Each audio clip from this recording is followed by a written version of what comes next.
But yeah, we wanted to get right into looking at people's work, and that's what we're trying to do here with these light tables.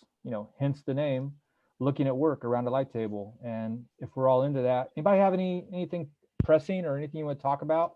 Michael, Charlie, Natalie, Pete, anything that pops up before we get going? Just remember that it's Christmas, It's Christmas, and Christmas. this is none of this is over yet. None of this is over, and it's going to be different now. It's going to be different the day after. Remember to think about looking at it. And this isn't about Santa Claus. This is about how people's lives are different. This is about how things look different in this era. Uh, And New Year's too. yeah, right, right. And Christmas is on it's on Friday. Is that right? Friday. Yeah. Right. Yeah. So that means Monday morning across America, Christmas is going to be out on the sidewalk, and they're going to be picking up the remnants of it. So that's just a stopping off place. Just thinking, anticipate finding. You're looking for things that reflect a difference in a lot of ways. Looking back about 3 or 4 months ago, Stephen Crowley brought up the town hall or the town square, and we spoke about that at length over and over again. Just go find those places in your community that is yours, is around where you live, and document. And that's the benefit of this program, this project, is that people are spread out. We're all across the country, and you don't have to go far to search out things that are interesting and important. It's in your backyard. And think about that, and think about the importance of, Michael brought up a good point. Christmas isn't just about Santa. It's about, oh, there's Mr. Crowley right there. Hold on. There he is. Coming to us live is Stephen Crowley, ladies and gentlemen. Um, the really important thing Steve. is to really push forward and document what's out there for you, and think ahead. Be thinking about the things I mean, if it's New Year's Eve and you're suddenly like, oh, I want to pick up my camera and document this. Well, a little bit of preparation, and you could have maybe made some calls and some thoughts about, last night. Perfect example. Me, I hear the sirens, and I'm like, what's going on? And Santa is on the fire truck at 9 o'clock, going around the neighborhood, out of the blue, and following. And I'm like, ah, I wasn't even prepared for this. I didn't even check on this. I knew this was going to happen, and he's out and about. Um, yeah, that would have been good. So just prepare for those little things. Research and check your Facebook pages, and check your little community. Check the fire department, what they're going to be doing on New Year's. Check the city and the city hall and people like that. That's my soapbox. I don't know. Get out there. Come on, let's Look fight. at work. Let's look at work. All right, let's look at some work. All right. I'm going to share my screen. Here we go.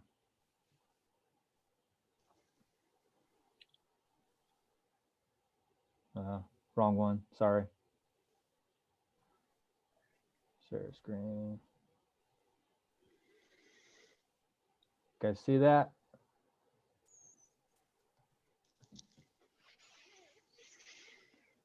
Are we seeing cherry blossoms? Yep. Whoa, So nice. this is Akash's work, right? Are you there? You're on with this tonight, aren't you, Akash? Yes, yes, I'm here. All right. So this looks like it's work, throughout the year, right? Yeah, throughout the year. Okay, when was the cherry blossom shot? It was during March March. 22nd. Yeah. That's about like the first weekend. We're about 9 days in. March 13th was sort of the Yeah, shutdown. it was the first week of lockdown. Right. So how's So, it going to look different? So I again, mean, I everyone. didn't see any people out there, but I was excited to shoot the cherry blossoms. Sure. So go back through your files, everybody, and remember, we're looking for stuff at the very beginning of the year and up into the COVID. That's fair game. So check your files. And this is a perfect example of that stuff that you are out shooting already, showing life as normal, and get it in there. Submit it. This was one of the very first portraits that was sent in. This was really nice. You were one of the very first to start jumping on the bandwagon here.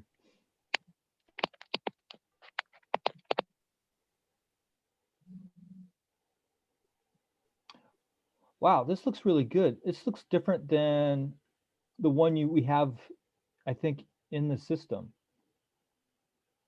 Huh. No, it's team one. Same one? Okay, I think it's the same one. same one. It just looks This is really good. good.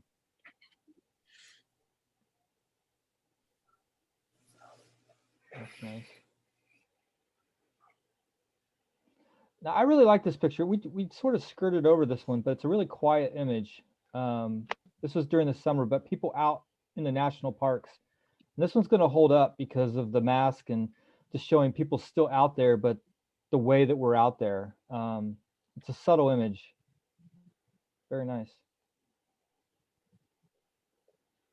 I Surprising. love it. We haven't seen a lot of this. I was expecting to see a lot of this and, you know, different takes of people and businesses, and it's out there, but this is a really beautiful way of doing that. That's nice. Wow. Tell me about this one.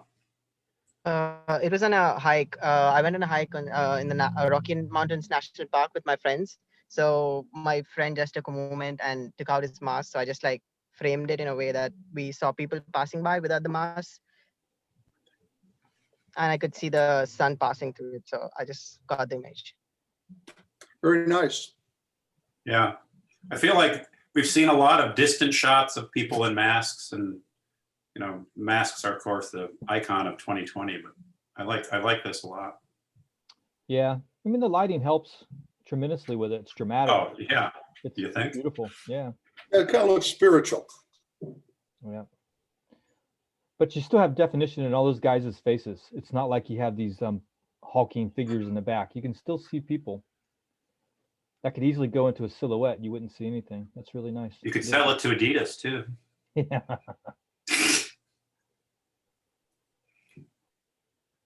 Nice.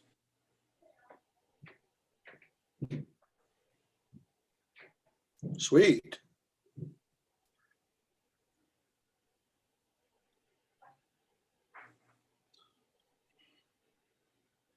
I like the tone of this. I mean, people would say, you know, you should bring that up a little bit. You should, you know, lighten that up. I kind of like the mood. I like the darkness.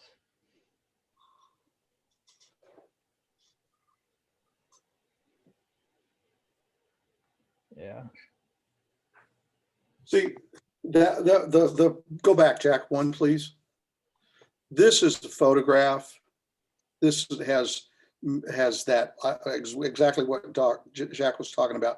Has that darkness. It has that there's just so much in it that kind of looks like this bubbled up from down out of the shadows in the you know, and it's up. Go to the next frame, please.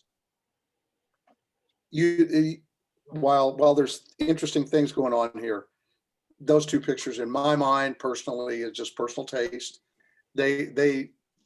This was far superior. Much, and this just photograph. I mean, it's composition, emotion. Oh, love this. Yeah. Yeah. Sometimes you know the photos of the crowd, the photos of the protest, this shows that you're there, but then you need that extra step. You need that extra little, you know, push to make this an image that you want to really, you know, stand on. Well, that last one just speaks so much to the light. I mean, I don't want to get all art history on this, but you know, Rembrandt used chiaroscuro, a lighting technique to kind of differentiate important features from one another, and this really does it. Didn't realize you're Yeah, going I to think a lot, Go ahead. Go ahead. I was just going to say a lot of people have a tendency to walk into a protest and situations like this, rallies, and just start shooting at everything. And I've always found, yeah, you know, make a few images to start and then just look around, relax, watch. Because if you're running around and shooting everything you see, you're probably missing the most important picture. And I don't know if, was it Michael last week who was talking about letting things come to you? You know, let the moments come to you, or maybe it was Stephen. But I feel like that this is a good example of it. And This That's a just little goes, more you know, interesting. great lighting really, That's a you're more handling light really, really well, and you're using it to sell your images.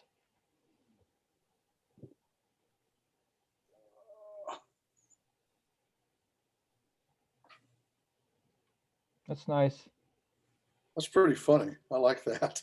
I really like this I one. still like this picture a lot. Yeah, Yeah, because you have the social distancing and you have the not social distancing, you have the masks, you have the moment. I mean, it kind of wraps it up. Sense of place. Um, yeah, this one, as much as it's nice and it's historic with, you know, Yeah. what's happening in front of us, it does, this could be, this is anywhere, but this gives you an idea of, you know, what's going on around it. Yep.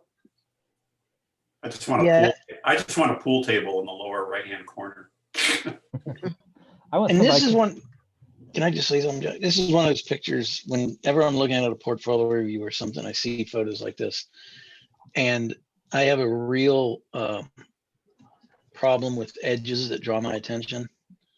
So if it was me, I would crop in slightly on the left and lose that door, and crop in slightly on the right and lose that piece of that TV screen. it's a big difference. It's a Right. huge Gotcha. difference. I always, the last thing I do when I'm toning or cropping an image, I just look at it. And if my eyes get drawn to any edge of the frame that doesn't really need to be there, it goes away. You know, I like the doorway on the left. I might disagree with you there. I do see your point about the TV on the upper right though. So this is crazy me. I keep looking at that doorway when I first saw this picture before Pete said anything. I was thinking the same thing about that doorway on the left. I was hoping somebody was going to come out of that door. If there was somebody coming out of that door, I'd be like, yeah, that's a Yeah, that's a right. big And frame. then I think it's, yeah, I think it makes sense at that point. You know, now I don't know. Pete, I'm with you 100%, but I think that's where we are, where we were classically trained, where we saw. I didn't go to school. Come on. No. I'm talking about the hand of God. When you looked at Right. the Cat Crow picture, you never went to the edge of the frame. Boom, they were burned down, and you went to the moment and the impact and the content. Yeah, used to do that. Yeah, and if you did want to leave that content in there, yeah, you know, tone it down a little bit. Don't disappear it, but tone it down.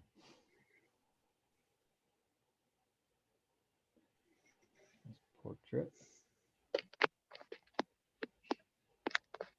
Oh, your Santa stuff. Oh, I didn't put these in. That's a nice picture. Is this part of the Mr. and Mrs. Santa project? Actually, it's the same Santa. I met him on that day during the Letter to Santa event and asked him if I can come home and photograph him. And eventually got access and made my way through it. So we don't have the work up here. I have it. I can show it if we have time. But he has a pretty good Mr. and Mrs. Santa project going on right now that we're hoping to break out into a separate essay. So it's pretty nice. Oof. That's nice. What's the story here? So it's my sister. She's doing a workout at home. Oh, okay. Yeah. So I felt like in 2020, the world is like upside down, and this image defines it for me. Very nice. Yeah. It's a nice way of looking. That's a nice picture.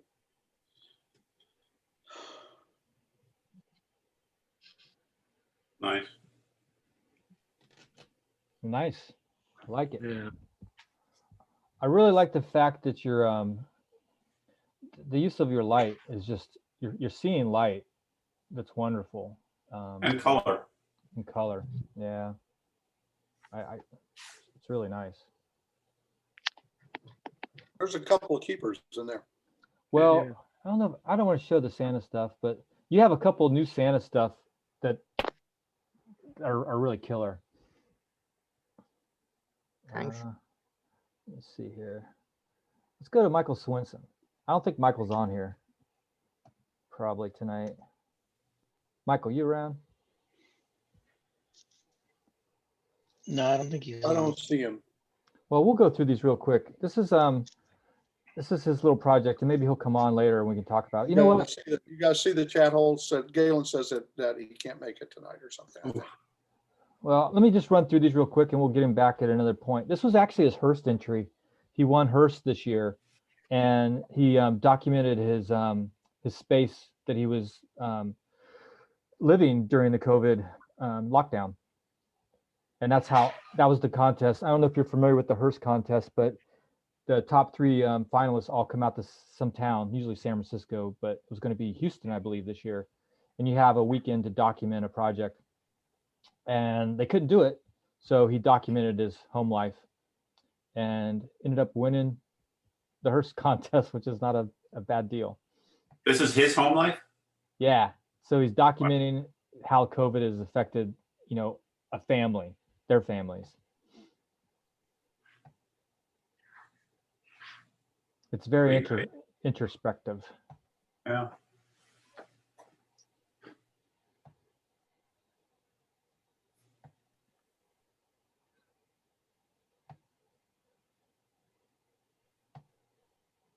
I think he's wondering where to go with it because it's a large edit. And this is a really subtle image. I don't know if you noticed the guy painting the fence down there. Oh, yeah. So yeah, It's the most work I've ever seen Jeff do. I was wondering if you're going to say anything there.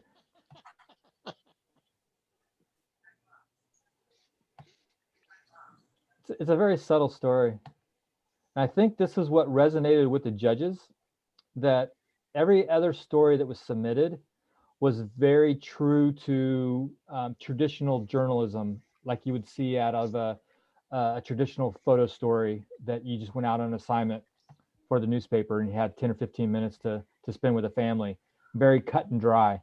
But there's a lot of thought in this and a lot of just, I guess, a personal take. A lot of emotion. And there's some images that aren't part of the Hearst contest that are in here later on in the fall with him hunting and things like that. Yeah, I was just gonna say, Jeff, he just killed that deer. That was his first time hunting. Yeah. You just want to hear what is in his head, because what's in Michael's head and what he sometimes writes and the way that he writes it would be the perfect complement to a piece like this. This pretty cool. There are a couple that I could go without, but wow, there's that. I also love the black and white. It doesn't draw attention to it being black and white. It just feels Yeah, you're right. incredibly natural. It's really nice. I think that's the right word. It feels natural. So there's nothing, even though it's black and white, it doesn't feel, Black like and white. yeah. It feels really good. I mean, that's The mundane looks beautiful here from the standpoint of the way he uses the light and the tonal qualities. there's all moments. Again, we bring that back. I mean, just the flip of the leg, the dog, the hand, the gesture. That pie plate in front of her watering is just, I freaking love that. That's just smart, interesting composition. Yeah. I really like the balance of scenes with subjects and others without. I think he really does a good job distributing and capturing the surrounding environment of his setting. The various things so many different settings to look at. I think it's really so well composed. And Milton, you're right. I think you're right on. I mean, if you'll just hold on this contact sheet, I mean, look at how he's moving in and out, focal length wise and distance wise from his subjects. I mean, it's almost a classic exercise in how you need to keep moving and use different lenses. And I really like this. So what's really interesting with Michael was a guy who was a Rankine grant recipient 2 years ago, I guess, down in Boyd, and young and, feeling itchy about showing people his work. We're all that way, like, oh, someone's not going to like my work, I'm just going to hold on to it. I think he's developed enough and realized enough that showing his work to as many different sets of eyes as possible to get feedback from people, and mentors, peers, other students, other editors, and he's freely giving this work out to get as many eyes on it that he respects, and just feedback. But the concept and the story itself and the idea is his, and he owns it, and he's going to go with his gut, but he's actively looking to get his work seen by others and get viewpoints like we were doing tonight. And I can't relate enough how important that is, just to allow you to open up and maybe see things a little bit differently than what you may have seen just in your initial first looks at your work. And I think a lot of us have seen that just from looking at work with different editors that you've submitted. So don't be shy at all. Get your work out there. And I love Can I that. say- I love that this is his family. I mean, he didn't have to go out and hunt for something to document and do it well. Yep, Can I say Yep. something? absolutely. Well, I don't know who said it before, but that there were a few photos that might not be super strong. And I was just thinking the same thing. And they're all lovely, but if he dialed in the edit, I think he could go from like an A to A+, just to taking maybe 4 or 5 of these out. It would totally change the feeling of it, just to keep the super strong ones. Yep. And I think that's where Michael's getting to be really smart and really sophisticated in his work process. He's doing just that. He's jumped in a couple times late on one of these calls with some work like, hey, can somebody take a look at this or this work? He's looking to, dial it in, like he just said. And having this many people look at work is just an absolute wonderful thing to have for all of us. So that's great. No, he's stealthy.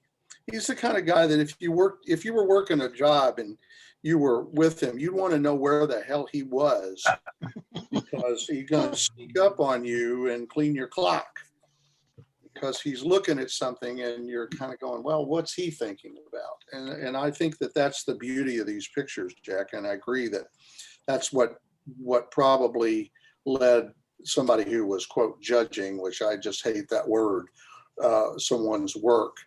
But it stood out. It wasn't homogenized or I don't want to use the word, but I'm going to use it anyway. It wasn't. They weren't mimicking somebody else. Well, here's what somebody did 2 years ago, and look how they did assembled their portfolio. I can guarantee you that there are darn few people out there thinking the way that, at least that I know, the way Michael is thinking. And it's very good. Yeah, I was thinking of this work when I was looking at Whitney's really briefly. I was like, oh, this is where you bring these two concepts together with you, Whitney. And that's photos like this. That's what I was talking about, taking a step back and things like, you wouldn't always have to be with the doctor as he's walking into the house or outside the house, or if he's not going in the house, just be at a distance and shoot it in a way that is like that. Because a lot of the images tend to become very similar, and having that repetition is going to be good for your project. All I right. think this is a good example of the shoot what it feels like, not what it looks like. Yeah, absolutely. I agree, Pete. Yeah. I mean, Excellent. he really nails down a look and a feel, and we're all just he really captures the whole being trapped since March in these pictures. It's beautiful. Yeah. And I agree with Natalie. If you tightened up the edit on this, and it'd be a really strong essay. Really Yeah. stand out. That Really, match picture is amazing. It'd be interesting to talk to Michael about how difficult it was to shoot family. I Yeah. think the conversation to have too. Maybe we'll get him back. Especially since his father's a photographer too. Right. Mhm. Right. So this is Milton's work, right? It's 2020's been an interesting year for me because I spent the first 3 months, January through March, working in Ecuador on a photo project on a farm or indigenous farm organization down there, and then really took me a while to gain traction of getting back into the swing of things. And in the fall, started working on different projects, and that's what I wanted to share. And I hope with this group I can get myself to continue to find different things the various essays to keep working on. Well, that's the nice thing is almost anything that you find that you shoot has a relevant factor in the COVID pandemic and the social political arena that we're in. Everything's fair game. It's just a matter of making it interesting and informative and bringing a story to light. Everybody has a story, and it could, I mean, like we're seeing your own family to the CSA. I mean, it's out there. It's just finding those interesting stories and putting the time into it is the toughest thing I think all of us are finding during the pandemic is how do we get out and document this and Definitely. do it.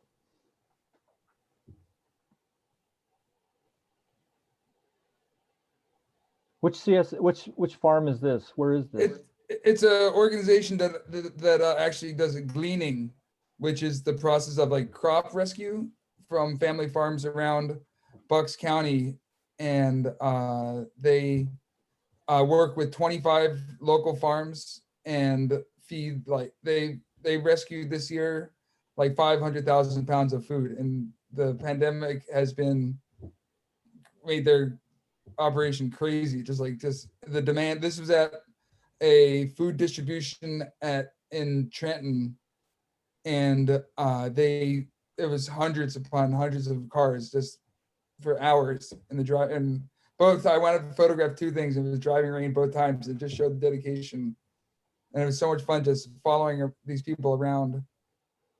And they were so nice and so welcoming to have me be part of it. Where is this? All in mostly Bucks County, north of Philadelphia, and a little bit across the river in southwest Jersey, South Jersey as well. So you say food rescue. Tell me here. These are crops that farmers have not brought to market. Yeah. And they're lying kind of fallow in the field, and they would rot otherwise. Yeah, so. exactly. And some of the farms have started like putting plots aside specifically for this organization. I heard a story about it on NPR, like gleaning, and I work with the Sustainable Issues magazine in Philadelphia, and I thought it'd be perfect opportunity, a really good story to pitch for them. And they went with it. So I followed this organization around for like a few weeks in the peak in mid-October and just got captured different aspects of their operations. The stuff in the kitchen is actually like a food education course they run to teach the people who get their food like how to cook with the things they got. So I thought it was sort of an interesting example of how normally it's in person, but they're doing like an e-class online, and that's a founder and director right there. Yeah, it was really beautiful time of year to spend on some farms around the city. So you shot this for an editorial client? No, it was for this is a local publication I work for, Grid Magazine. They do like social and sustainability issues that surround the Philadelphia area. Do you have any other work that shows the I don't know, the hurriedness or the long lines that you were talking about, or the factor of like, oh, we're coming together to get all this stuff out of the field when you have to hurry, or the I don't know, the impatience of it all? Yeah, I definitely from the distributions, I have some more like from here. Both times, as I said, I went up for two different distributions. They both happened to be like driving rain, so there wasn't much lines. It was just cars, which was something I have some like decent photos of like long car lines, but it was something that was difficult for me to capture for sure. Did you spend any time in the field? These people picking things? Yeah, that's what the earlier on the images at the beginning. But I mean, it wasn't like they weren't necessarily these things were just they're all volunteers. Sure. Looking to so they send teams of volunteers to the field, so it's not like it's like a sustained team effort, more coordinated team effort. So you're making great composition, great moments. It's you almost have it right here. This is the closest one. I was thinking to myself, all these are process photos in a way. you're boom, boom, boom, boom, boom. Yeah. And you're starting to find the emotion right here. You're getting, a little emotion. Mm. That is where it goes from process to Yeah. real impressive storytelling and getting somebody to buy into looking at your Yeah. work. So And I'm going to give him a little bit of a pass here on emotion because all of these people are masked. It's really That was a challenge that I, it's really hard to show emotion when this kind of looks like you're okay. These are the CEOs of the organization kind of thing. I like that photo that you just passed up, Jack. So Milton, what do they do? What's going on with them now? I'm just curious, there's no fields anyplace. yeah, I was thinking about reaching back out to them, and I'm not sure I just sort of see what they are up to. Yeah, because to me, the one picture that's lacking, you could string all these together, that one beautiful picture where they're looking at the radishes with the masks on and all of that, I understand. But where I want to see the food when it gets home. Yeah, I want to see somebody that has the food that is doing the same thing with that food in their kitchen or Yeah. wherever they're coming to get it. And I see, and I also don't know who's getting this food. Is this the people that are receiving this food? Are they needy? Do they hit some qualifier or some mark that puts them at the ability to go get this? Or Yeah. are they just conscientious people that are so many that are just looking to make sure that nothing is going wasted?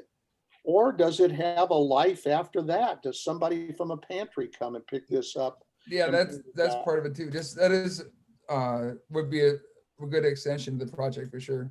There you go. That's usually, I speak knowing because my wife is in food sustainability in Virginia. That's usually where gleaned food goes is to food. Yeah, exactly that. Because it's not the perfect head of kale or the nicely orange carrot. These are all foods that have been left in the fields for whatever reason. Some of them because they never got picked, some because they're not perfect. So Yeah. they usually go to food banks and the like. Charlie, isn't this also something that they do with supermarkets too? I can't remember if it's Yeah. Tyler Florenz or Jamie Oliver or somebody like that did this whole deal where they gathered food that would normally have been dumped. In other words, the brown bananas. No, a lot of supermarkets, and this is something that everybody on this call might want to pay attention to. Sorry to steal an idea from you, Milton, but a lot of supermarkets in Spotsylvania, Virginia, take lettuce that is a day or 5 days past its due date and give it to food banks and such. And it may not be sold as lettuce; it may be boiled down to do a stock or a soup. But it's a very conscious effort of cartonfuls of food, retail food getting donated. I just want to also add that I think that everyone should definitely keep an eye out for that. I know that the government is paying farms to give to give their crops that aren't being sold. I'm sure that's dwindling as the winter goes on to nonprofits that are distributing them. Down in Athens, they had something like 500 cars lined up just to get free food. And I think it'd be a really cool thing to see the life of produce from field to donated hands during this pandemic. It says a lot and takes process into a whole new context. Yeah, Galen, it's that old story of following something from the beginning too. And also too, the beauty of being able to collaborate. If you're here and someone else is there, the same kinds of things going on, that adds strength to a story as well. It's also a story that speaks nationally, and publications want to pick up stories that will speak to places all over the country. Right. It's part of learning how to work with others and working as an asset, and that's something that you're not going to get in most scenes or even in an internship, because you're always trying to prove yourself. But at the end of the day, when you get a real job, if you get a real job, you're going to have to learn how to work with others and become part of a unit. And so it just spreads that breadth of experience out. Well, this is your Day of the Dead stuff, right? Yeah, within Philadelphia is a really, really large Mexican community, and it's something I'm trying to sort of gain more access to moving forward. And with Day of the Dead is a really big celebration. So I was nice enough to meet this a artist friend introduced me to this lady who dresses up as the Katrina, which is like one of the main figures of the Day of the Dead. That's a really nice image. Celebration. Isn't that great? I haven't seen this one yet. This is nice. Thanks. Excellent. So yeah, and then this is the celebration at a local restaurant in deep South Philadelphia, where I've eaten many times and never thought I'd get so close to this restaurant otherwise. This is another example of just events and things that are still happening even during the state that we are in. And it's a great documentation of a period of Thanks. time, even though it's, you know, you don't see a lot of the like typical COVID images out of this image, except one guy back here with a mask. You kind of realize, oh, what's going on here? But this is showing where we are and how we're living. This is great work. Thanks. It was like right before, it was like right November or October 31st ish. So it was like right when that peak sort of lowered a little bit and everyone let their guard down before the most. So Gosh, that's nice. yeah, that's a lady, the woman Rosa. Dang, that's really nice. Thanks. Milton, what restaurant were you shooting at? It's called Tamalex. It's a Honduran Mexican restaurant. Where is it in South? 7th and Federal. It's the best, really good Federal? tacos. I have to try it. Definitely recommend it. Does everyone see the little camera light? Yeah. That's just so nice. And somebody will say, "Oh no, I don't like that," but I really like that. That's just a little, icing on the cake.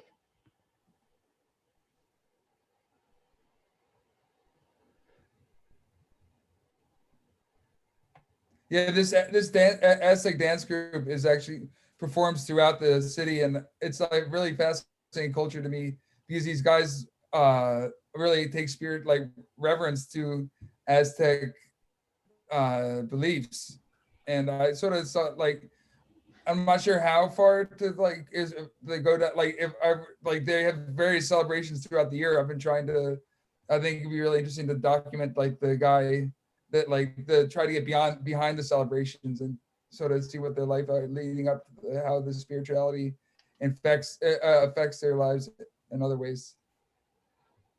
I mean, I don't know about everybody else, but that's what's going to make this story really sing is you have, the actual event photos are kind of a dime a dozen and you can grab those anywhere. What's really the interesting thing about this is the access, not even preparing to go, but the people, the families, even, 2 steps away from getting ready to go, just their lives. I mean, that's just interesting stuff. And you have a foothold in that door again. Yeah. So I would run with that. That's great. Milton, what happened? I can't understand what's happening with her eyes in this photo. Is that painted on her eyelids? Yeah, or? she puts contacts on. It's crazy. Oh. I've saw her like 3 times. I've never seen her without the makeup. It looks amazing. Hey, Jack, and the comment I made before sort of shows up here too. The reflection of the little girl in the mirror is great, but my eye gets drawn to that white corner of that window frame. I mean, just slightly crop that. I just noticed that as well. Yeah, I mean, once you start looking for it, you'll see it all the time, and it's easy to get rid of stuff like that. Yeah. So yeah, I mean, you can go right in there. Pull that in. That's not a content awareness. Yeah, and it just cleans up the frame a little bit. It sure does. Sometimes it's just the subtle thing. Yeah, sell your work. I mean, clean it up. You work It's actually in that first image too, which her face is being painted. It's not as distracting there, but Mm, mhm. See, when we all get as good as Crowley, we won't have to worry about that because everything is perfect. And Yeah. this is Get true. Photoshop it out. No, I'm kidding. I'll tell you, what I love is Swenson's story, and then all of a sudden, which is so isolated, and it has this lonely feel to it.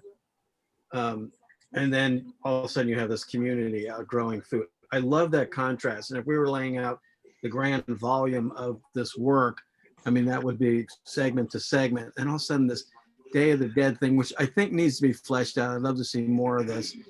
And all of a sudden, I mean, you're back in Mask again, but for such, but it's so, so it's a brilliant transition. Just those three, which is accidental, I guess. So think of that. Where do we go? How do we want to begin the year? Again, we're hoping we get stuff starting from the New Year's party all the way up to the day the Earth stood still on March the 12th. And then if we segment this and fit these stories in, we can capture all the moods. And think of the contrast of this to Swenson's story, So it's pretty brilliant. So, and then you've got to see Akash's Santa Claus. I mean, oh my God, it's another one contrasting that with this. So thinking Yeah. little chapters in the great book we're going to do someday. Well, it's great work. Thanks. Great work. Yeah. And this is Lakin's, right? Yeah. So I am pretty new here. These are actually some few shots I took at a protest assignment for one of Kent Miller's classes, and that's how I got introduced to this project. And this protest was outside of where Trump was campaigning in Freeland, Michigan. And this was the first protest I've ever shot. So I was really overwhelmed when I got there, and I would love some advice on how to shoot such a like high intensity moment or event. And because I found myself getting like overwhelmed at like wanting to shoot everything that was happening, because there was like this protest was on the corner and like we had all the Trump supporters and everybody passing them, and they were all yelling at each other, and I wanted to shoot everything. And I found myself losing photos because I was so focused on getting every moment that like they weren't good enough. Pete Because I brought was that up. focusing on these moments. So Pete was speaking to that a little bit earlier, and Stephen as well. And I'll let them talk about just, well, Stephen actually came in to this conversation after we talked about it, about getting to an event and taking a breath, making a couple pictures, but then also stepping back, looking around, or just taking a moment just to walk 360 or turn around and take a breath. And Pete, you brought that up, right? Yeah, and always turn around because it never fails. You're pointing one way and shit's happening behind you, and it's more interesting. I mean, I just I've done so many protests over time, and Crowley would say the same thing. And I don't know what his approach is, but I go make a few pictures and get the feel for the thing, maybe shoot some overalls just to get that out of the way, and then I just sort of hang out and watch, be patient. You see something happening, maybe move around and work your way, to a better view or angle, and just be it's better to just remain calm and be patient. It really, I mean, for me it is anyway. I don't know how some other people work. I like to get my establishing shots that I know the editors want. Where am I at? What city am I in? So if it's a protest, get the Washington Monument or whatever. Create my overall, and then wait for the moment to happen within it. So, and then I always shoot my way into a situation, right down to a detail shot. And you've got some nice moments. And then of course I'm always going to, well, they're going to give me a couple pages here or a whole gallery wall, and you start building out this narrative. Then of course they yank the rug out at the last moment. Say we're just going to run one picture. Well, that's your lead picture. That's the one picture that says it all about you've got some pieces of I'm looking for the one shot that really establishes that this is one side against the other and blah, blah, blah. So, and you're always looking for that lead shot. Once you've got a few choices as your lead shot, you can start building out, fleshing that out with those other pictures. Again, details, emotion, people washing up, tear gas or whatever. But, two little asides here is always watch it with your credentials. You know, they'll grab it, and especially if it's somebody like Antifa, even from years ago. And remember, they're just carnies with bad school loans. So, but they can be a little crazy. And so, but you don't really want to wear your ID. I always try to blend in. That's why when I was on the Hill and covering politics, I always wore a jacket and tie because I wanted to intimidate Pete. And I looked slimmer in it. But you want to just blend in as much as you can. The other little thing is that I must always have a bicycle. You know, it's just you just get around so much quicker, and it can serve a lot of purposes. You know, a beater or something like that. So that's two little bits of information you might be able to use. So if I can jump in as an editor here, I always like a shoot, and I think I'm just echoing what Pete and Stephen just said, which is start wide and then go in. Yeah. Go in narrow. I think what's missing from here is some kind of establishing shot. I don't know where I am, or what the size of the crowd is, or who's where. Right. I did have a few. I did not include it. I don't know why I didn't, but yeah, I totally get what you mean.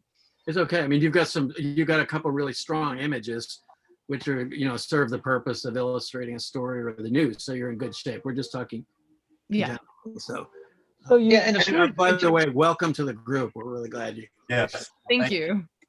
And aside on the credential thing, I mean, at least the way I look at it, the only people that need to even know if you have a credential, if there's a organizer for an event or the police. So, you know, truthfully, for things like this, I just keep it in your pocket. Yeah. I mean, you just show it when you need to show it. But, you know, these people don't need to know your press. Just blend in. As much as you can with two camera bodies and. Well, yeah. It's really surprising though, even with two cameras, a long lens and a short lens sometimes, but blend in, that's a key. And, you know, dressing appropriately is not the word I want to use, but tone it down. I mean, I typically wear like something like this and jeans or dark jeans, and I don't think about it. And if you look at a lot of photographers, you did a picture of people out on assignment, you're going to see everybody wearing like a black pullover or a black North Face and dark pants. And they just are taking the whole, you know, blend in CIA, Secret Service kind of attitude, you know, just blending in to your environment. And it's nothing that you're doing to, you know, pull the wool over anybody's eyes or anything, but you're just blending in. And especially walking in a march or something like that, you're part of it, and you're not standing out, and you're not screaming like with a red siren on your head. So I do think sometimes too on that, Jack, too, is depending on what kind of protest you're at, I try not to do always all black, because I don't always I want to blend in. I don't want to necessarily look like I'm a protester, because I don't immediately want an officer to start swinging around and just start swinging at me too. I haven't had that experience, and I'm trying to avoid it as much as possible. Yeah. Aren't the Antifa folks known for just wearing all black? And Yeah. Yeah, you got to carry an umbrella, and you got to have a can of mace, and you know. They've got all these citizen journalists, and they have press written all over them, and all these gewgaws, and let them distract the cops and what have you. You know, they're citizen journalists. I can't wear my Banana Republic journalist vest. Did anybody ever take the remember the British Marines? They gave that survival course, and suddenly news media required you to take this course if you were doing any kind of conflict stuff. And one important point they made was, if you're on a hijacked plane, you know, the first two people you're going to shoot is, they said, the person who starts screaming and crying because they stand out, and then they're the first one that they make an example of. And then there's always a hero. And that's the second one that goes. You want to be the person who they don't notice. You just sit there. You're the gray man, and you get your plan together and how you're going to operate. And that's pretty much, you know, how we operate in Washington. If you're smart, you know, if you're on the Hill and you're wearing a jacket and tie, they think you're there might be somebody, so the cops kind of look the other way. If you come in like you just got off the last bus from Baghdad, you're just targeted. So like I said, the best thing is just sort of tamp it down, minimal amount of gear, and that's just for safety too. There'll always be this citizen journalist causing the problems and distracting, and you're there to make pictures and not to be noticed. So Yeah, and another point to blending in too is, back to, running around like crazy trying to shoot everything you see. I mean, you're just probably going to draw attention to You're yourself. drawing attention So, to yourself. Yep. just mellow out. That's the best way I could put it. Well, Just relax and keep your eyes open, be aware of what's going on. Remember, every time the world is a stage. So here's your set. You create it. There's the intersection. There's the cars. There's the demonstrators. Create your scene on that stage, and then just wait for the right moment to happen within it. Just stay put and work it and move on. And one thing to remember too, if you're ever in a situation that it's probably going to be a lot more serious than what we were looking at, if you're in a big protest in DC or something, have an exit strategy. Yeah. Have some idea of where you're going if something happens. Absolutely. Because you don't want to make that decision at the last minute, because you're probably going to make the wrong one. Well, I think that's what the cat is trying to decide right behind you. exit strategy. He's picking a book. Okay. Wait, I wanted to say one quick thing also. I think that it's not a guarantee or anything, but being a woman is I think a great asset in a potentially violent situation. It's amazing what a little nod and a smile can accomplish. If someone doesn't want you to take their photo, just say, "Oh, sorry," and smile and turn away. Just be really non-confrontational. And I think people are just less likely to be aggressive towards women. It can happen though, of course. So that's not a guarantee, but Natalie brings it up a helps good to be a point. woman. Natalie brings up a good point about the likability and the smile. I don't talk about this a lot, but I'm probably sitting here today because I looked at something and looked at a guy and just gave him a big like that, and he didn't fire an RPG. I made an incredible photograph, I think, at that very moment, but I should not be standing here at this very moment. And the only thing that happened was I just put the camera down, gave him one of those, and he was shocked. I was shocked, and we were not buddies, but he walked by and looked at me sort of like, and then went on. And so it is without a doubt, the biggest tool that you have in your camera bag is your personality and your willingness to just, be out there and express that. So yeah, a smile and a wave goes a long way. Trust me. That's for sure.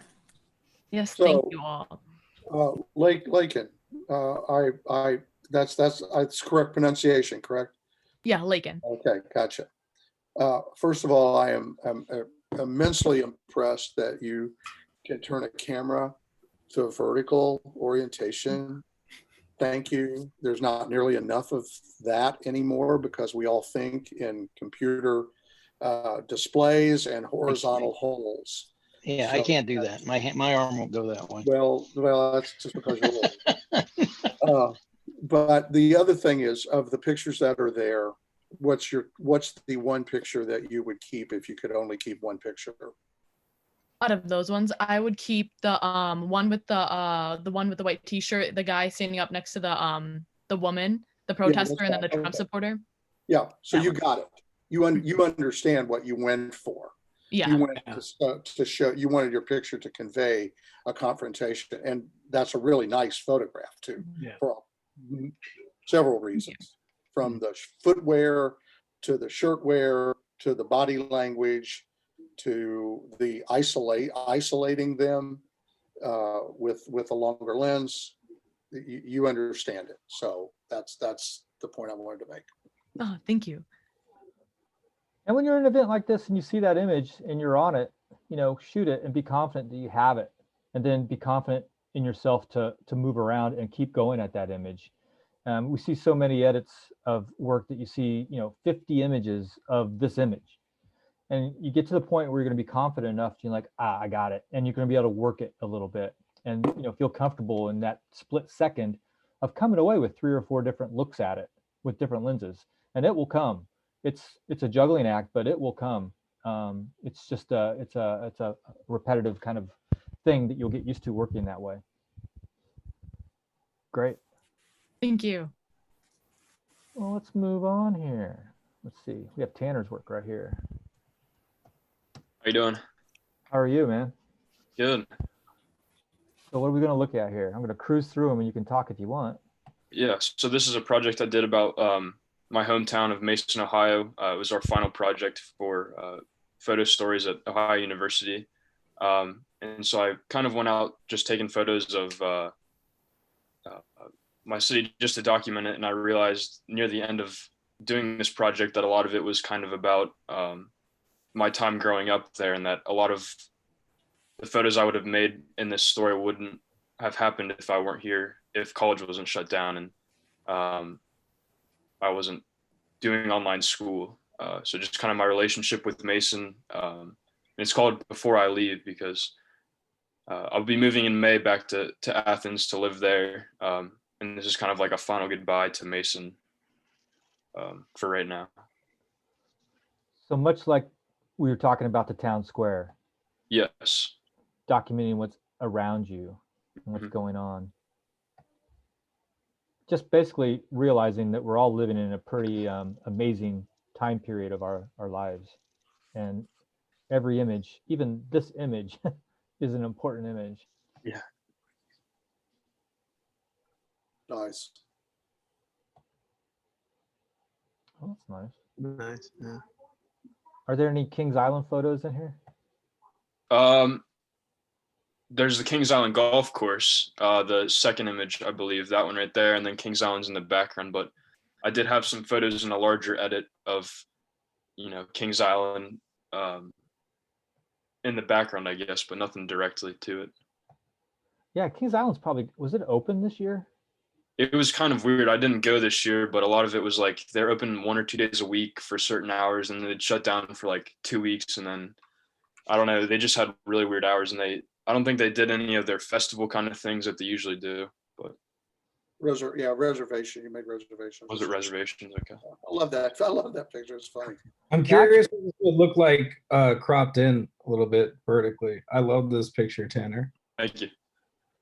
It was a little bit tight. I went back and did that, and it was a little bit tight on the top, and I just kind of liked the house in it. But Tanner, I was out of the room for a minute, but is there a reason you shot everything vertically? I was doing like a regular thing, like just horizontals, verticals, and I started to notice my favorite images were more of the vertical ones, so I started to go with that style. And I talked with Josh, our professor at school, and he liked the idea of sticking with all verticals, and I just think it was one of the things that I liked, the continuous aspect of that throughout the entire story. And then I had shown this work to Michael Swenson. He showed a story to me that was on the that was a Washington Post story by, I think, Damon Winters, and it was the same kind of idea and the same kind of, it was all verticals as well, but I'd never seen it until he'd shown it to me, and it was kind of funny that he made that connection.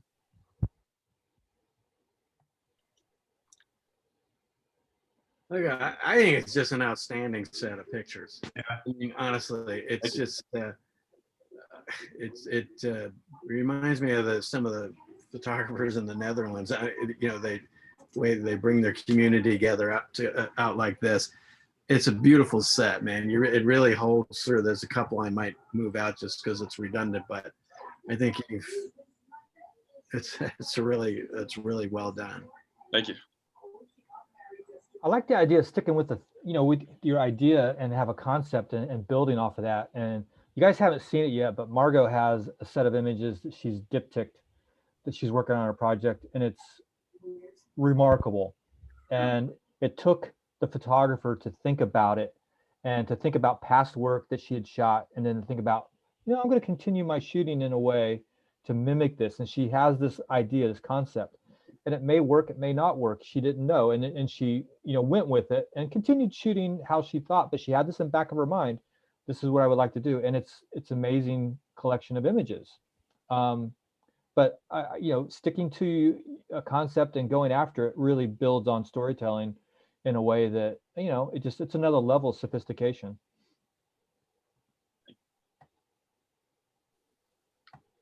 I love it. I think a lot of it's at a distance.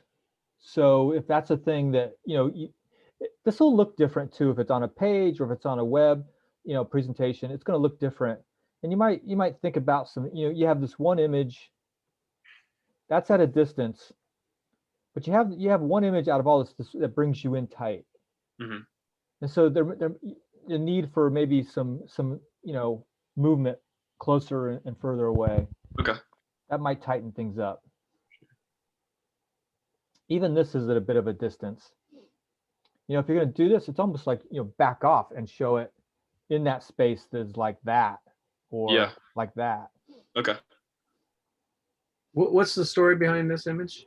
So this gentleman's name is Jack Bowling. And if you see that building on the left-hand side of the frame at the top right, that was the old schoolhouse in Mason, and I was going to take photos of that. And he was out on his front porch here, and I just kind of looked over at him, and he waved at me and I waved at him. We started to have a conversation. And I was asking him about his house and how long he lived in Mason and different things like that. And he told me a story about working as a metal worker down the street at a company that I don't know if it's still open or not, but he since retired for probably about 2 or 3 years ago. And then he goes inside and pulls out this memorial to his daughter. And he was telling me a story about how his daughter had passed away in 2019 while she was in battle. I believe in, I think it was Afghanistan, but he had built this for her after she had passed at his job, and showed it to me. And it's just remarkable, the craftsmanship he put into it and the love, and just, as you can see in his face, like he was crying. He was about to start crying when he was telling me the story about all of it. And it was amazing that he opened up to me like that. And it's definitely, he's definitely somebody I want to go back to and talk to more and learn about more. And he's very interesting. Well, I mean, this whole moment, this whole act that he brought this thing out, I mean, that's remarkable. It'd be tough to top that, but there it is. I mean, you made your own, I don't want to call it luck, but yeah, it really enriches the whole. But Tanner and I think you're absolutely right. I would love to see more of him and explore kind of his life, his connection to the community and the family, and where's she buried, kind of thing. I mean, he was a very interesting guy, and he opened up to me a lot in the 15 minutes that I had spent with him. And it seems like he lives alone, and he was telling me that he was married 3 times and 2 of his wives had passed away. And it's just, he's got some crazy stories that, in a short period of time, I just learned so much about him. And he's definitely somebody I want to go back and photograph again and learn more of his story and, spend time with him. The toughest thing about doing a project like this, of say going into XYZ town, you can walk around all day and make beautiful pictures of the light and the town and moments of people walking down the street. But the thing that's toughest for photographers is that conversation. And you're never going to get in those doors unless you go up and start talking to people like this. Exactly. And going into the gas station to get gas, or going in to get don't always go into McDonald's to get just a number 2 at the drive-through. Get out of your car and go up to some mom and pop restaurant, and just don't order. Have a conversation. And we're all storytellers, and talk to people. And this is what happens. Say hello. How many times I'm walking down the street and I just don't pass by people in the street. I say hello. I'm like, hey, how's it going? And people are like, whoa, what's those cameras for? And like, oh, I do this. Oh, you should come over here and take this picture.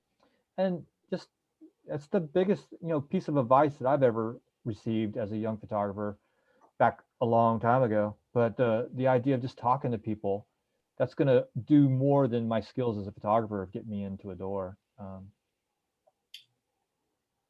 Great. And I'm really impressed that you quickly recited this guy's name right away. He's not just somebody you photographed, but he's somebody that you remembered his name and you remember the story. The other thing I love about that picture, and I had to look at it for a long time because it's kind of easy to dismiss. Oh, well, there's somebody holding his thing, or there's a person, the man and his mountain, or the woman and her mountain, that sort of deal. But the reversal of roles here is that quite often you'll find find photographs of people holding a picture of their father or somebody who fought in a war and is now gone, or this or that. And to see the father holding the picture of the child speaks to the wars that we've gone through here in these past 20 years, from starting with some involvement in the Middle East that launched into more and more and more, and so on. But the whole piece of just seeing the role reversal, it's really nice. It's really nice. I would want to talk to your guy that said that, we really like the vertical idea, but the camera can go this way too. So I've got to leave, everybody. It's my loss for not being able to see more, but there's just some things I need to go do. So everybody have a great evening. All right, we'll talk to you later. Take care, Michael. Bye-bye.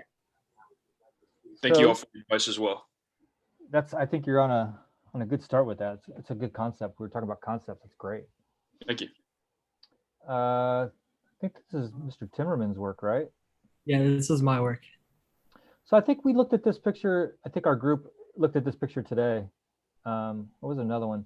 Or we looking at some other pictures? But this picture is really amazing because it kind of sums everything up where we are today, what's going on. Using the spray and wash. I thought initially that was like Clorox to clean for the spraying things off to decontaminate the COVID. But this kind of is a nice picture. Thank you. In that respect. Thank you. Yeah, this is actually before the pandemic and everything. This was in like early March. So this is normalcy. Yep. We'll have to make an idea of that to pass that along to our group. That's really good. That's what we're looking for, showing life prior to things going crazy and to blend it in with everything that we've been shooting throughout the last few months, how it was before, then during, and as we escape it, coming out into I love the two sides of this frame. You've got everything kind of tumbling out on the left, right? You've got the mess at the bottom, you got the kids, then you go over to the right-hand side of the frame, and it's just kind of a nice literally reflective moment. The kid in the pink with the expression is just classic. I know. It's nice. Thanks. And then this and some other ones I have in here are kind of more like introspective. I've been doing just kind of documenting my own life throughout the whole pandemic. So a few of these images are that, and a few of them are just throughout the year, different events and places I've been to. That's great. That's a storyteller right there. I love this. Yeah. Thank you. I mean, if you're gonna get technical about it, you could burn down the sort of vignette the corners a little bit and get your eye to go center weight it. It's a little helpful trick. What is the story for that one? Is that your mom coming back from the store, or? Yeah, exactly. That's I think that's early April, so a couple weeks into the shutdown and everything, and that was when Kroger was only allowing one family member in. So my mom would go into the grocery store like once a week, and she would get everything for the entire week or two by herself. And then whenever she comes home, my brothers and I always go and help get the groceries out. So yeah. I love her fierce look in the rearview mirror. Thanks. I might go in and just make that pop a little bit more in Photoshop. Okay. Thank you. Yeah. It's great. Take the edges down and bring that up a little bit, and it's going to really sing. Thank you. And you'll see the groceries in her. That's the thing we were talking about with family members and how we're all photographing our families, and a lot of them don't like it. That's part of that story right there too. The folks that aren't used to it. And, Speaking of edges, how do we feel about the taillights? I keep doing this. Yeah. What are you looking for? Something tighter like this? No, Yeah, exactly. Either that or just like Jack said, just do a vignette on Just the burn 'em. edges. Yeah. Do you use Lightroom or Photoshop or Photoshop? I use Photoshop. Yeah, I use Lightroom. There's a easy tool. Photoshop probably has it too, or a way to do it. But there's a really easy tool in Lightroom to just do a vignette, and you just pull the slider and it just burns the whole edge down just a little bit. Yeah. I mean, you could do Like- that. Yeah, we'll go through it. Start it up again. Oops, make back up. Yeah, that's with the crop right there. Might be a little too tight. Yeah. Maybe so. I agree with every crop that has been mentioned so far, but on that one, I kind of like the two red sock.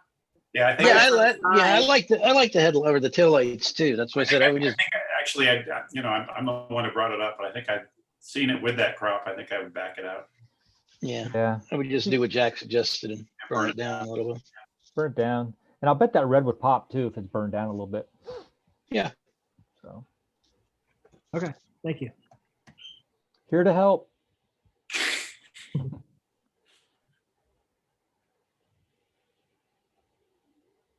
You know, a quiet image, and ain't nothing wrong with that to have in this collection of where we are. Was this summer, probably in July or August, maybe? Yeah, exactly. I kind of wish I had used the telephoto on this, but I was just walking around with one lens. I was going to say, I actually love the open space and the ability to kind of see these concentric circles expanding out. I think the openness and the contrast with this light brown muddy water, and then the real focus drawn onto that one body right in the center there. I like that, actually, that it's wide. I agree with Chris a little bit. I love that, whatever that, I guess it's a tree shadow at the bottom, but it looks just like some kind of welcoming figure mama going, come to me. Well, it's in August and it's during the pandemic, and the kids are just out there playing, showing people are continuing with their lives and all that. It's nice. It's nice to have that slice of life during this. But again, I think the foreground just really helps it a lot. Yeah. If you look at it, they're socially distancing too. I don't know if they're not doing that for that, but they are. It's great. At the bottom, all the other kids were like throwing rocks at him and stuff. So I think he was just trying to get away from them. It's kind of bullying.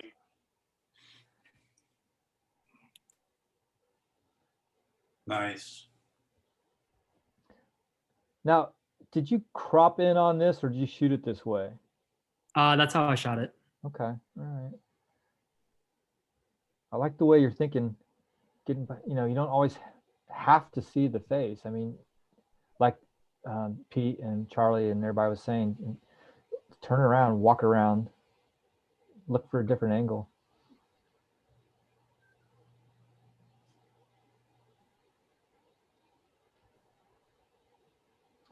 I saw this earlier and I was really digging it. It just shows where we are. I mean, we probably do this all the time, even before the pandemic, but we're all just alone, and most people when they were cooking wouldn't be FaceTiming and conversating with people, but we're just creatures of we want to be social, and even the smallest thing of just like cooking, still want to chat through it. It's really nice. I like that a lot. Yeah, I like it a lot. Thank you. Yeah, this is when in Josh Birnbaum's class at OU, we were working on a day in the life series. So I was just photographing every single day, like all day, just daily life stuff. Which isn't a bad concept to start your, a lot of photographers do that. They photograph their lives. They photograph everything they see. They were doing that well before Instagram. Just being present, making, pretty pictures, beautiful pictures of life. Just like this. Would were you driving when you shot this, or were you able to get out and? 'Cause it's right in the middle of the road. I was driving, yeah. Pretty nice. When I typically try to do this, I end up, not as nice as this. Rear-ending the car in front of you. Yeah. Oh, nice. And this image will probably tell more of a story years to come. As people looking back at it, looking at the wall, they won't be looking so much at, the subject. They'll be looking at, that computer, like, whoa, look at that. Or look at stuff on the wall. What is that? What were people hanging on their walls at this time? Signifiers. And this was this part of the Nest project? Yeah. Yep, exactly. Yeah, I included a few of those in there. There's a couple really nice pictures. That one I really like. That's nice. Yeah. I was asking, is that another teacher or is that a mom back there? It's probably a teacher in the mirror. In the mirror, yeah, that's actually Van, who is the founder of Nests. Yes, so she's the one who created it all back in 2016, and then the woman in the middle is a paid staffer. And Van used to be a teacher in downtown Cincinnati, and the woman in the middle, Lacey, she was kind of like a what is it called, like a student teacher that helped her out, and then they just stayed in touch, and then had Van had Lacey come and help her out here, because this is where she near where she lives in Batavia, Ohio. And Van actually told me that she's kind of hoping that this is one of 6 locations, and it's a newer location that Nest goes to. And Van was saying that she's hoping that Lacey kind of takes over this location, so she doesn't have to spend a lot of her time out here. That's just keeping your head on a swivel and looking around and finding those elements that fall together. But you knew the story, so you knew who all the players were, and you were able to compose this in a way to tell that story. And that's because you were informed and you were present and understanding. You just didn't walk into a situation without being informed. And you might not have taken that picture if you didn't know that was the founder. I'm sure going into it, you already knew that, but it's great. Thank you.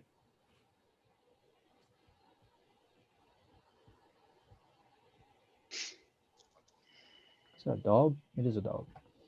I love diagonals working for you.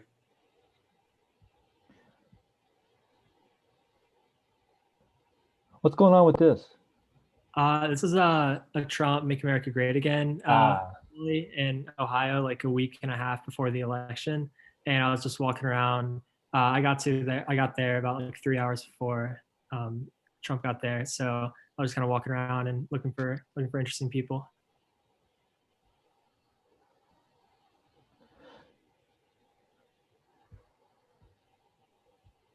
Trump with the problem with having political photos in portfolios, student portfolios, it's like having band pictures. They better be good, because if this is your portfolio that you're going to present to editors for jobs, it better be different. It better be good. It better be something they haven't seen before, because they're overwhelmed by this imagery. And it's something that, with sports too, when you're showing your work to editors right out of college, they've seen it all. And if you have mediocre sports images, they're going to be like, oh, okay, yeah, we can shoot sports. Nothing's really hitting me over the head. It better be something that's solid. Because the competition in that, imagery spectrum is huge, and they've seen it. And this one's a nice little moment. I think it could be toned down a little bit. Yeah, I was going to say, is it really that bright, or is it just my screen? I think I did edit it pretty bright. Yeah. Yeah. Tone it down a little bit. You might read everything a little bit more jumpy. It might come at you a little bit faster. That little dance and move that he always does, is you got it right there. So that's your selling point, and get your eye to hit to that and show it. Thank you. It's just tough. Politics. That's a nice picture. You really captured his personality there, and the bald fist and everything. I love the hands coming up in the foreground. Always remember that back stand's better than the buffer zone, because you can get the audience behind you and a lot going on. So that's a good spot to be, and you made the best use of it. But I agree, that you probably could come down a little bit. And, But Jack, I just want to speak to, the presence of political rally photos and band photos. It shows that you get in the door. So I think it's important to include in your portfolio, but I would totally reinforce what you said, which is it better be damn good. Yeah. But I would rather see something that's good. I mean, this isn't the best Trump rally photo I've seen, but it's a pretty darn good one. yeah. Than protests on the exterior. Matt Yeah. Schiffler had a picture last week. That Ohio sign and come in, you still get the sense of the crowd, but that expression and that fist is really something. Yeah, come down a little bit more. It might read a little bit faster. Yeah. Schiffler had a picture last week of Trump at the debate that I think is one of the best pictures so far I've seen of, the Outside looking into the window. yeah, and it's just beautiful, and it's a photographer just making the best out of their situation, and not only did it well but did it amazingly well. Those are the images that are going to jump, and as you're building out your portfolio looking for jobs, think about that, because stuff that you have in there right now, it'll be gone in a year or two. It'll be just pushed out because you're just going to, out of repetition, you're going to be making better and different images, and you'll edit this stuff out pretty quick, finding your own path to show what you want to show. Mhm. So you said crop in from the top left, bring it down. I mean, I'd come down right above that Ohio sign, because Ohio is such an important state in these elections. And B, and there's that one hand on the left. I'd take that out, and then you still get the sense. Yeah, exactly where I went. Just get that hand out of there. You can come over a little bit. You can take that light out right there if you wanted to. What about go up to that red line, like crop up so you can get rid of that ladder? It might be a little tight. It might be. It cleans it up. I see it now. I mean, I think that's how I would crop it. I would try and get those little pointy things. If it were mine, I would try and get those out. You darken that down just a little bit, and it's really going to Yeah. pop now. You're going to see that movement. Leave him hot, not hot, but leave him that highlight right there, and get this to go down a little bit, and your eye's going to go right to there. And you don't need, I mean, that's nice. Even if you darken, if you felt like you wanted to leave it here, darken this down a little bit, down in there. Okay, thanks. But that, Natalie's right. It jumps out at you a little bit more. I'm reading that much faster already than getting lost in that. You can come in a little bit as long as you keep the Ohio in there. And it was you picked a good aperture, so it's nice and blurry in the back, but you can still read all the signs. Yeah. Yep. Yeah, you shot that at 2.8, so you right there at that happy median where it could have fell off really quickly. Nice. That was a 2.8 one. Yeah. That's what the comps say over there. Yeah, but he's a ways away from Trump, so that's why it's still sharp. Yeah. You still see the background.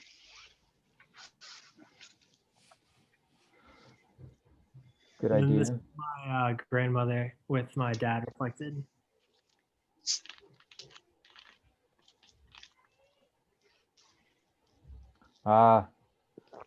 Getting out there. There we go. Oh, that's nice. I like the caution sign. Yeah. Why is there a caution tape? This is my hometown of Loveland, Ohio, and we always have Christmas in Loveland every year, and it's usually just a one night thing. But this year they're splitting it up into 3 nights: the Friday, Saturday, Sunday. And this was on Friday night. And I guess they're only doing the live nativity on Saturday.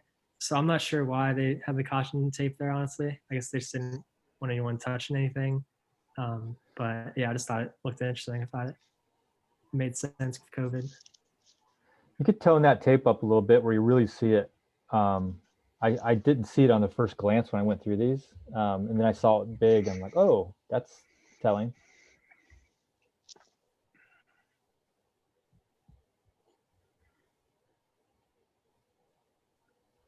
Great. Great, great, great, great. Cool. Thank you very much. Well, it's 8:30. We have two more lovely folks here. I think, is everybody okay? This is good work. So this is Tina's. I think Tina's, are you on, Tina? I don't think Tina's here, but we'll run through these. She wanted to, a lot of us have seen this work early on when Tina's project on multiracial family or generational family. I overspeak sometimes. A multi-generational family all hunkered down during COVID. And it's a really nice project that from the very get-go, she's been following since we started this project a few months ago. And it started out, real quiet with just a kernel of like, oh, this is a good idea, to keep with it. And she kept with it. I think there's some new images that are popping up in this. This was one of my favorites from this whole project.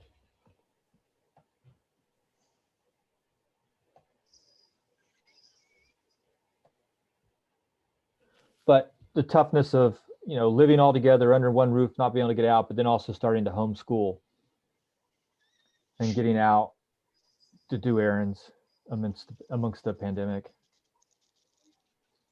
She spent a lot of time and was able to really show this family's, path through all this. A lot of what we're all experiencing. But I believe there's three generations living in the house, grandparents, and then cousins.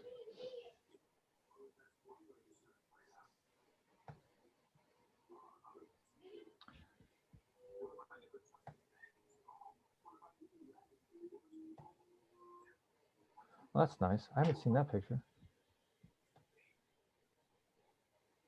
That's nice.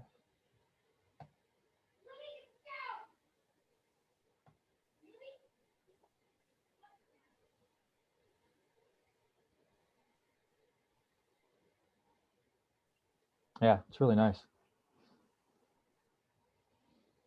But that's just a lot of effort to get, even though it was family, access wasn't as easy as you would think it would be.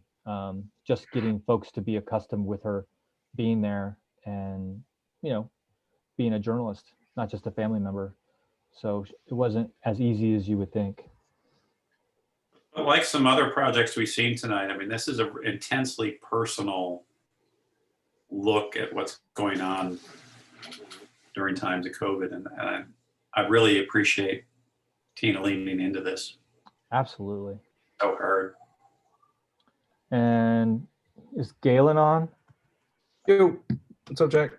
So Galen got to spend a pretty remarkable, what was going to be, I'll let him talk about, but it was supposed to be just an assignment for the Columbus Dispatch to get into a floor that was handling the COVID related people coming in. It was supposed to be a pretty quick assignment, right? Like a couple hours and then you were out of there and you spent some time and actually got some access? Yeah, it kind of floated around. We had access, and then they kind of walked it back. But once I was inside, I was kind of able to talk them back into a full day on the ward. So again, just being able to communicate and express to people what you want, but it probably didn't take them long once you walked in the door and they realized who you were and how you act and present yourself. They were, probably, oh, this guy's all right. Like, you should stick around. Did it happen kind of like that? Yeah, I think, there's only so much connection that can happen remotely. And we kind of settled for whatever access we could get would be good.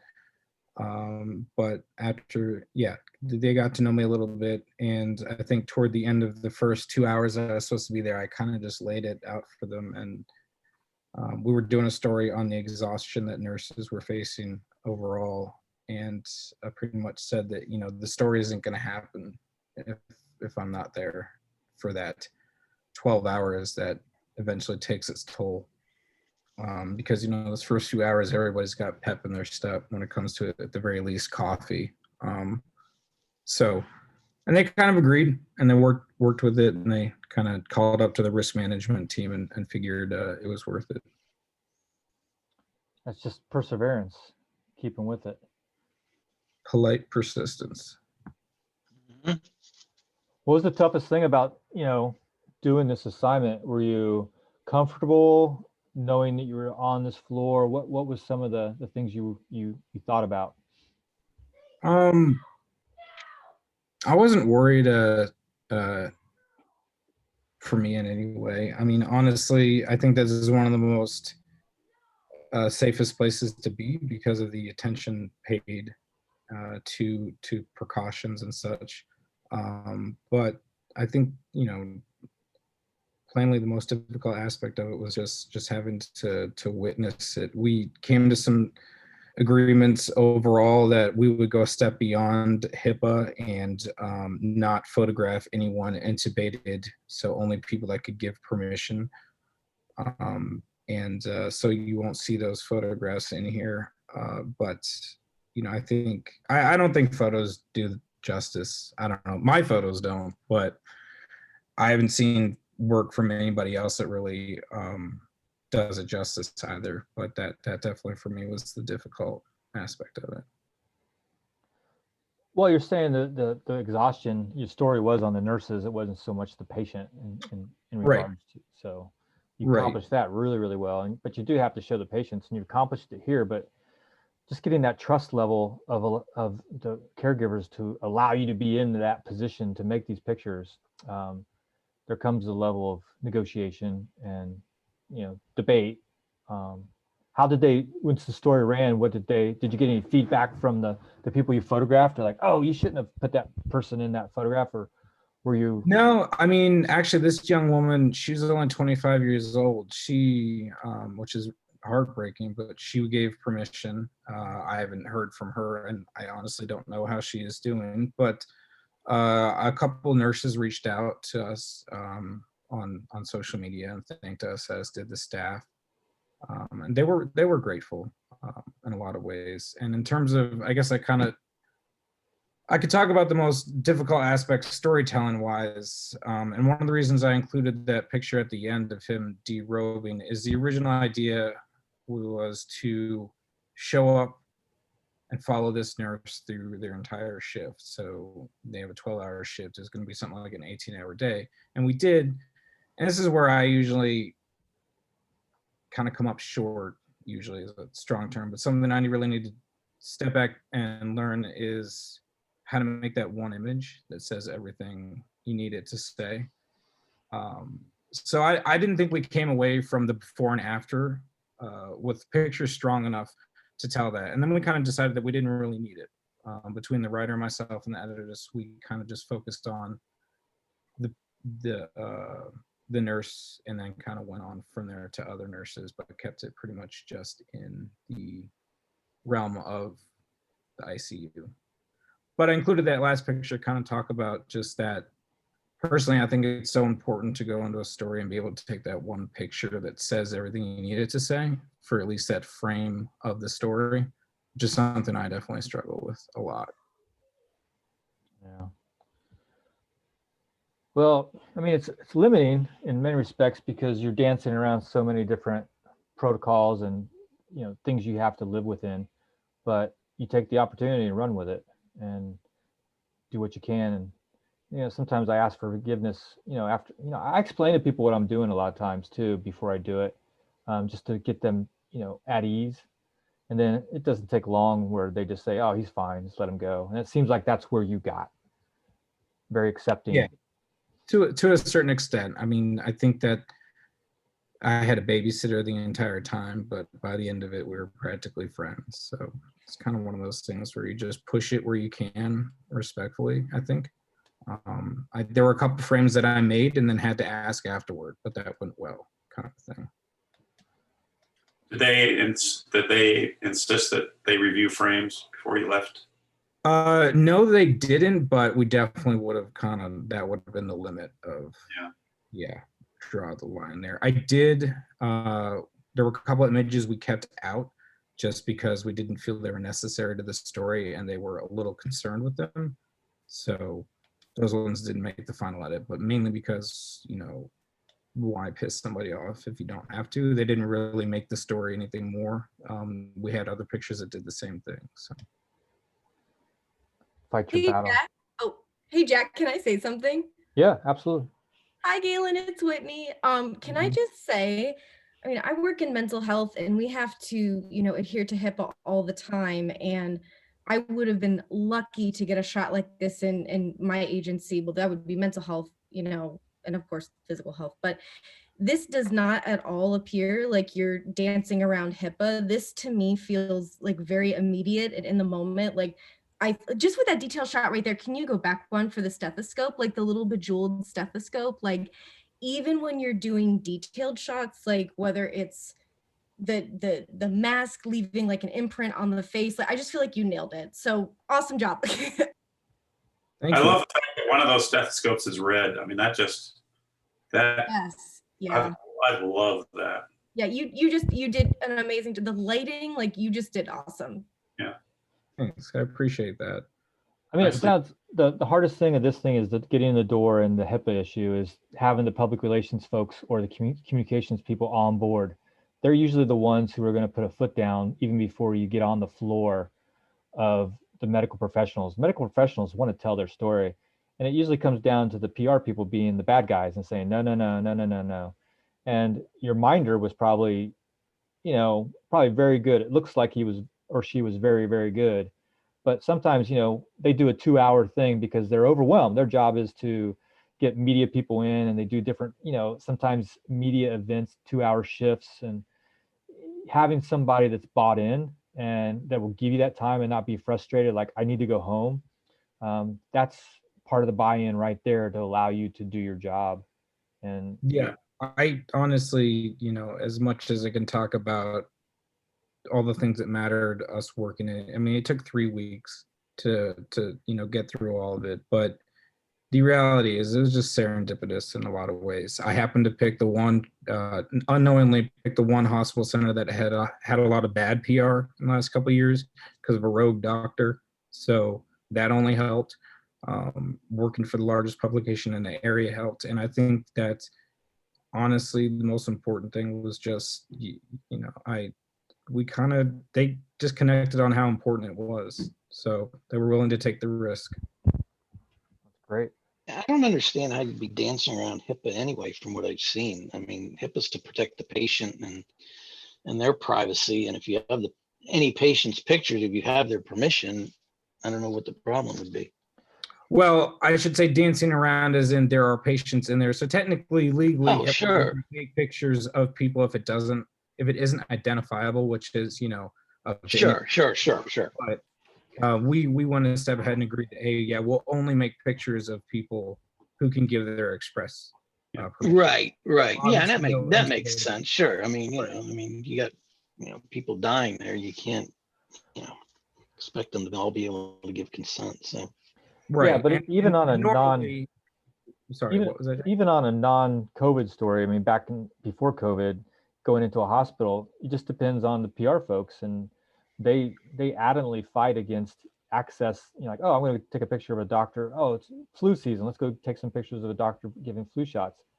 And some hospitals like, well, you can get a picture of a doctor holding this, but we're not going to let you anywhere near the room because of HIPAA. I'm like, well, you can, you know, be okay. Ask the doctor, ask the patient if it's okay. Oh no, we have to, you know, and it's the buy-in from that communications department that really. Yeah, you're exactly right. Yeah, because they're just being difficult. That's the big wall you have to climb usually, and you did it here. That 3 weeks really paid off. Yeah, Wow. I think it did a lot for the local community. I do like the Christmas tree too. I think that's everybody's favorite image. Yeah. Wow, great job. Well, I don't want to hold everybody up all night, but that's fantastic. I did have one other quick thing to show. We were going to give away a hat for everybody's Santa or holiday season. Do you guys want to vote on your favorite Santa hat picture? Let me see if I can find it. I know there's probably some that I told everybody to send this stuff in. So here's our Santa stuff.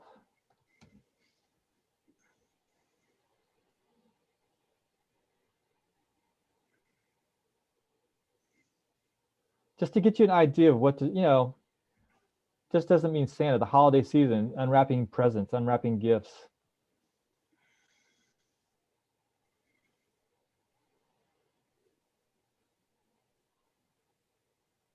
Just the holidays. I threw 2 of these in for you, Akash. I just, we were looking at this edit today and I'm like, I really like that image right there just because the idea. Yeah, of- I mean, thank you. I mean, I saw the error message and I was like, wow, Zoom was always headache. Zoom's Yep. always dropping. But yeah, we just love these pictures. And that's what we were hoping to see more of this Christmas and this holidays. Document what you got around you. We may, what's everybody's favorite? Anybody have a favorite? Can we run through them one more time, Large? Yeah, why not?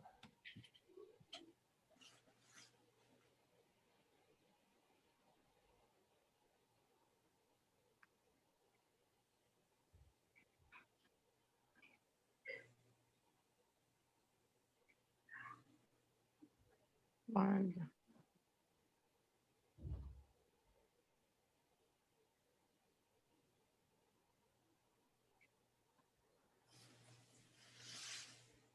What do you guys think? Anything jumped? What's the one that jumps out to everybody immediately? I love the one with the umbrella. Yeah, Yeah, that's mine. Yeah. Yeah, for sure. yeah. I'll let the non-editors weigh in on this one. I really like the garlic, when he's the gurgling, because of the backstory that was behind that. I love the umbrella one too. And it really caught an interesting moment. And just so that definitely backstory behind this. I never thought of that hoeing was like such a strenuous thing, but when he had saved like thousands of times, it must be right difficult. Right. That is a nice picture right there. That kind of sums up the year for a Santa. All right. Well, I think that's Akash's, right? Or is that, no, I guess it's Shafkat's. Shafkat's. It's Shaf, yeah. That's right. I knew that, sorry. It's from that. So he has a pretty nice gallery that we're gonna get up, an essay. And Akash has a really nice Santa gallery that's going. It's gonna look really nice. So good job, both of you. Thank you. We'll get those up as soon as possible. Yeah, I'm writing the write-up for it, and soon enough, like I'll be submitting with my selection of images too. I mean, like all the editors, I mean, like they were on time. They helped me a lot through the edit, like you, Molly, Stephen Crawling, Charles, like everyone really like helped me. Like I was so worried. Like I took so many images, and editing is always a pain for me. But like you helped me like narrow it down to tell a story. So that helped last week from going from like 34 or 40 images down to get it down to a number that eyes on it, and it came out to a pretty nice little edit. So yeah, good job. That's where this all comes to, a really, there's Kristen. Hey, Kristen, I had to see you there. How's it going? This really is really beneficial, just having eyes on the work and talking it out and seeing things and, just jogging the creativity a little bit, and you can't go wrong.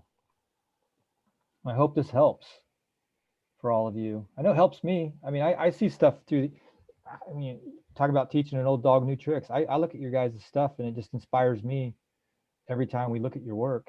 So great job.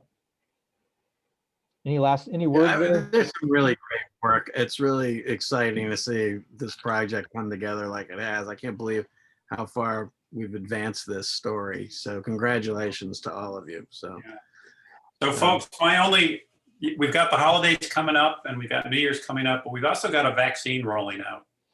Yeah. And I think it's really important that you guys monitor who's getting that in your communities and how it's being rolled out. I've seen, Pence getting it, Biden getting it. I haven't seen any really meaningful pictures of real people getting it yet in context. And you folks are doing such really cool outside the frame work that I would love to see if you can get that kind of access to explore that theme as well. Yeah, right now, all the dignitaries, I just saw down in our little local town in Cynthiana, Kentucky, the main doctor at the hospital who's been the force through all this, who's been quarantined, and he had it back and forth. He got his shot today, and it was shot by the public relations person at the hospital. And it's like, man, that would have been great to have somebody in there, but they're going to go through all the healthcare workers and the frontline guys. As soon as it's starting to become grandma and you know, your neighbor and people going in with their family of 6 to get their vaccine, that's going to be pretty amazing to see. And that's where you're going to start finding your sources and getting your ear to the street and finding people who you can hook up with and say, I want to go document this. And Well, and the next tier down is going to be nursing homes. I mean, I don't know how many of you folks saw that. What was the Martin Scorsese? Help me out here, Stephen. The movie on Netflix. It was that long tracking shot where he wanders into the nursing home, and here's Al Pacino. The Irishman? Was that the Irishman? Yeah, Irishman. American Gangster or whatever it was. Is it Irishman? Irishman, yeah. Thank you. I mean, just that kind of milieu of, you know, here's the photo editor making up the ideal scene, but the nursing home and the inoculation center being set up for all these aging residents who are on the Really wall. important. Really important. Really And you can start making those connections now with the healthcare providers who are working on that. So Galen's already done that already. And also the vaccine is in 2 parts too. So if you miss one round, you talk about getting back there for the second shot 6 weeks later. Yeah. And we just did the first week last week, so you still got a couple weeks to get ready for that. And So that's going to vary by state, right? Who gets what at what time? It's Yeah. going to go state by state. And which vaccine, right? Right. So it'll be interesting to Correct. see when prisons, I mean, that's a really hard access issue, but when in prisons and what care they get in there. So you may think it's going to be hard, but people are going to want to tell this story. And you may think it's going to be difficult to get in on some of these things where it's going to be difficult on some of them. And some people will say no, but I think a lot of people are going to be willing to tell the story and want to tell the story and get the word out. So the chance of, you're going to get told no, but if you don't ask, you're not going to have the opportunity to be told no. So get out there and find it.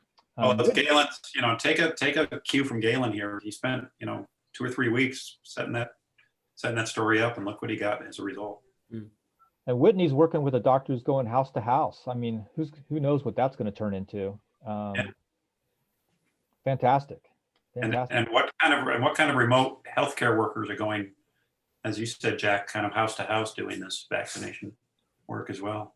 Or home to home, nursing home. I wanted to introduce Kristen. Sorry, I've been talking too much. Kristen Bethel from American Reportage, another amazing photographer who's part of our friends of the program, mentor to many people, many students, and fantastic to see you here. But he's go look at Kristen's work online, guys, and be ready to be inspired. So Be ready to update my portfolio before everybody does that. Yeah. It's you got a wealth of knowledge here, and it's fantastic that you all keep coming back and submitting work and being part of this. I think you get it. You understand what is happening here and what this process will be. And your work's out there, people are seeing it, and there may be even a bigger spectacle on it in the next month or so and over the next few months, but just keep plugging away and getting it. Great. Great. Uh-oh. There's Pete. I think his timer just went off. It's 9 o'clock. That's not me. It's bedtime. It's not me. All right. Well, I want to wish everybody, the rest of the week and happy holidays and all that. So, but remember, like they're saying, everybody's saying, get out there and just shoot it. Shoot yourself, but shoot the events that are coming up in the next few weeks. Yeah. It's almost over, this 2020.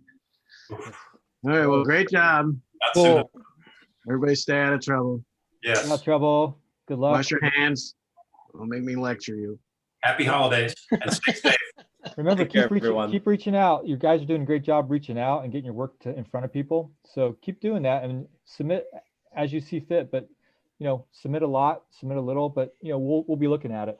And lean on us if you need some help critiquing or winnowing stuff down. And we'll keep you alerted when we do this again. It'll probably be after the holidays because things ramp up pretty quick through New Year's. So keep submitting some work and getting some stuff together so we can look at it. Yep. Great. Hey, Jack, actually, do you have a minute I can talk with you about Yeah. that edit? Yeah, Okay. you can stick around. Anybody wants to stick around, I got to talk to Pete a little bit too, but we'll catch you later. Any questions, reach out. Happy holidays. Thank you for letting me take part in your critiques tonight. I really enjoyed it. Oh, Come back. Ask me anytime. back. Please come back. Absolutely. Kelly, I'd please. love to. I'd love to. I'm very critical. So, Thanks for coming, Kristen. Are you coming back too, Kristen? Yes. Okay. Okay. so All right. one thing I would ask, if you don't mind, Kristen and Natalie, if you have some work that you would like to show at Well, that'd be great. one of yeah. these points, we would love to see it. Oh, Sure. thank you. And you Thanks kind for of the know opportunity. where we are with things, and we would love to see some work. Sure. That'd be great. Thank you so much. Please. All right. Good Happy night. holidays. All right, take care, everybody. Be well. Night night. Good night. Thank you. There. Yeah.